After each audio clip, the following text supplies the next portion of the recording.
Shalom saudara kasih Tuhan. Lalu Yesus memandang mereka dan berkata, "Pergilah, perlihatkanlah dirimu kepada imam-imam."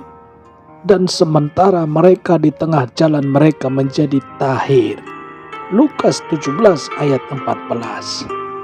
Kita harus menjalankan perintah Tuhan lebih dahulu. Perintah Tuhan ada yang mudah, tetapi ada juga yang sulit, saudara. Kita biasanya segera melakukan untuk perintah yang mudah. Tidak perlu berpikir lama, tidak perlu berkorban. Kita pasti segera melaksanakannya. Tapi untuk perintah yang sulit, nanti dulu. Perintah yang tidak masuk akal, perlu berhitung dulu untung ruginya. Apalagi perintah yang memerlukan pengorbanan kita. Jangan ditanya, kita pasti berpikir 1000 kali. Saudara kasih Tuhan, apa perintah Tuhan kepada 10 orang kusta?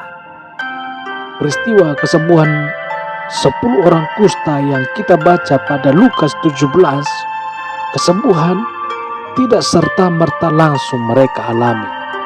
Sekalipun mereka sudah bertemu dengan Yesus, sudah menceritakan penderitaan mereka kepada Yesus. Coba kita perhatikan, Yesus meminta mereka untuk memperlihatkan diri mereka kepada para imam. Saudara, mungkin di dalam hati mereka timbul pertanyaan, apa yang mau diperlihatkan? Bukankah mereka belum sembuh? Tetapi Tuhan perintah. Tapi itulah perintah Tuhan. Jika mau diberkati, kita harus mentaatinya. Kita perlu menjalankan perintahnya. Saudara, perintah Tuhan ada yang sungguh sulit. Perintah Tuhan kepada Abraham amatlah berat. Abraham diminta untuk mengorbankan anaknya Ishak, anak yang diperolehnya dengan susah payah. Abraham harus menunggu sampai 25 tahun janji Tuhan untuk memperoleh Ishak. Tetapi setelah Ishak tumbuh menjadi seorang yang remaja, Tuhan meminta Abraham untuk mengorbankan Ishak. Saudara, suatu permintaan yang sangat tidak masuk akal. Apakah Abraham membantah Tuhan? Apakah Abraham tidak mentaati perintah Tuhan? Alkitab menceritakan bahwa pagi-pagi benar Abraham berangkat menuju Bukit Moria bersama Ishak anak tunggalnya. Abraham saat itu taat sepenuhnya kepada perintah Tuhan. Di bagian lain, perintah Tuhan datang kepada orang muda yang kaya. Seperti yang tertulis dalam Matius 19 ayat 21, kata Yesus kepadanya, "Jikalau engkau hendak sempurna, pergilah, juallah segala milikmu, dan berikanlah itu kepada orang-orang miskin, maka engkau akan beroleh harta di sorga. Kemudian datanglah kemari, dan ikutlah aku." Orang muda ini gagal menjalankan perintah Tuhan. Baginya harta miliknya adalah hidupnya.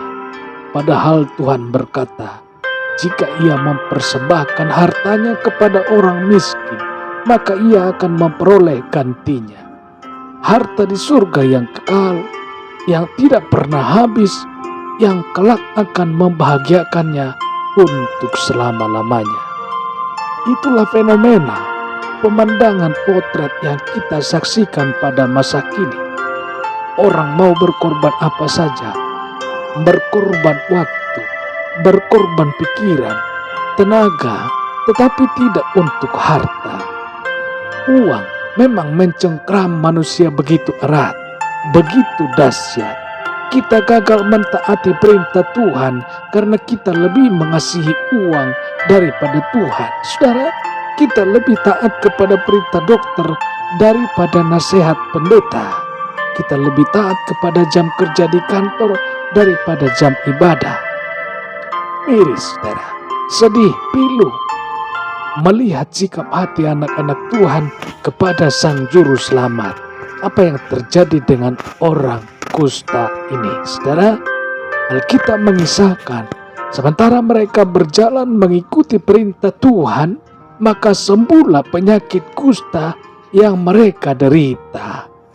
Ada kalanya Tuhan meminta kita untuk taat lebih dahulu, baru Dia mengabulkan permintaan kita.